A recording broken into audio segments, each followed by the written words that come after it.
Bismillahirrahmanirrahim.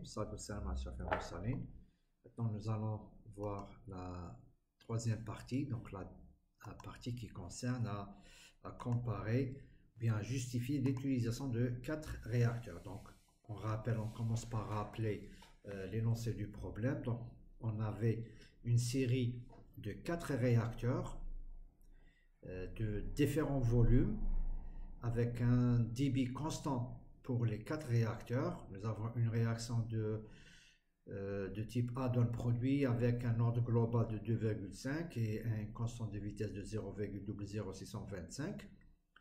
Une concentration 0, C0 de A du réactif à l'entrée de 20 kmol par mètre cube, et on voulait déterminer les volumes V1, V2, V3, V4 de sorte que cette réaction, que le rendement de cette réaction soit maximal. Donc ça, c'était le problème qu'on a traité. D'abord, on a commencé la première partie, à développer le modèle mathématique, et dans la deuxième partie, nous avons fait la résolution en utilisant le support ou bien le complément Excel de Solver de Excel. Maintenant, nous allons répondre à une question qui est là: est-ce que l'utilisation de 4 réacteurs est justifiée? Donc pour cela, nous allons reprendre notre exemple. Alors, on va créer une copie. OK. Voilà, donc juste, on rappelle que avec 4 réacteurs, 4 cuves, nous avons trouvé un taux de conversion de 98,02%.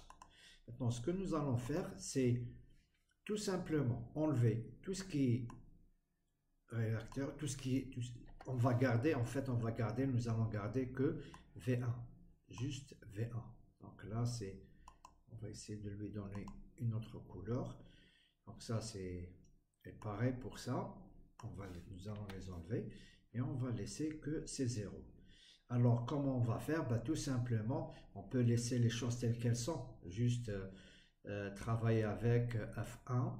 Alors, même F2, on n'en a pas besoin, on n'en a besoin que de F1, que de la fonction. Donc, le problème est réduit à tout simplement à déterminer V1 qui à la fois, plutôt V1, oui, qui est à la fois, qui est une variable de décision indépendante, et de déterminer C1 qui est à la fois une variable de décision plutôt dépendante qui dépend de V et à la fois la fonction objectif. Il faut rappeler que tout à l'heure on avait C4 qui représentait la fonction objectif. Alors là, nous allons essayer juste de voir qu'est-ce qui se passe si on prend un seul réacteur. Donc si vous voulez, on va reprendre notre équation qui était que finalement, qu'est-ce qu'on a écrit? Donc, si on prend notre réacteur, donc là, nous avons une entrée et une sortie. C0 et là, c'est C1. Et on doit déterminer C1. Donc, C0, c'est 20 kmol. C'était 20 kmol par mètre cube. C1, on ne la connaît pas, et V1, on ne la connaît pas. D'accord? Et on essaie de déterminer C1 et V1 de sorte que C1, plutôt déterminer d'abord V1, et C1 est calculé à partir de V1, et C1 est à la fois aussi un objectif. Donc, on garde que la fonction 1, ça, on n'en a pas besoin. Ça aussi, on n'en a pas besoin. Ça, on n'en a pas besoin. Donc, on peut les enlever. F2, F3 et F4. Je peux les supprimer.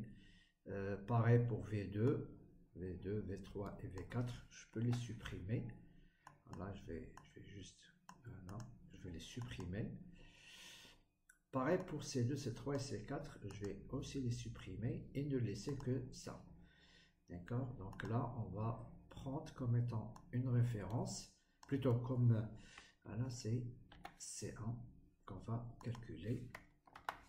Là, la même chose, on va prendre. Donc, c'est égal à C1. OK. Voilà. Alors, là, c'est maintenant, c'est... Voilà, donc ça, on n'en a pas besoin. Parce que ça va disparaître. Ok, donc... Alors, en fait, maintenant, c'est vrai que V1, alors le problème est encore, comment dirais-je, il est encore plus simple. Parce que là, pour V1, on va prendre directement 20. D'accord? On va directement prendre 20 et ce qui reste comme inconnu, c'est juste C1. Maintenant, on va essayer juste de résoudre ce problème. Donc, on va juste rappeler que maintenant le problème a réduit à quoi? À déterminer C1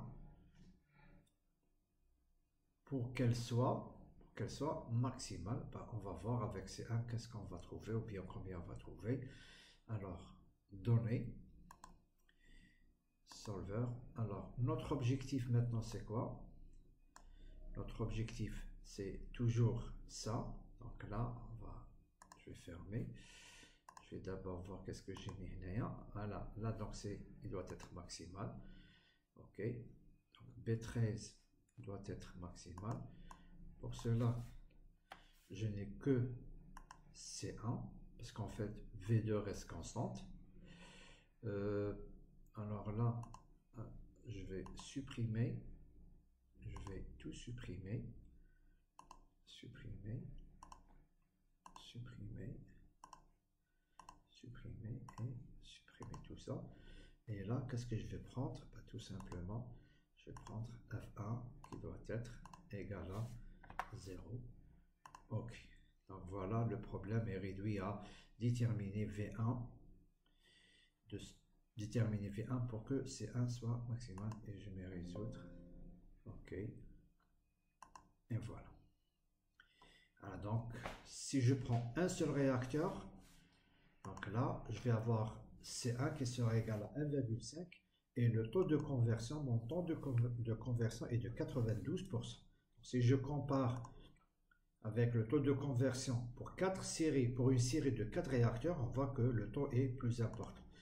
Donc la question, là on a répondu à la question, est-ce que l'utilisation de 4 réacteurs permet de maximiser la conversion? Eh bien oui, parce qu'avec 4 réacteurs, on arrive à avoir 98% contre 92% pour un seul réacteur. Donc voilà, ça c'était juste la réponse à la question de, on va dire, l'importance de l'utilisation, bien l'utilité d'utiliser plusieurs cuves en série. Donc voilà, on a terminé donc avec cet exercice. Je vous remercie pour votre attention. Merci et à la prochaine fois, Inch'Allah.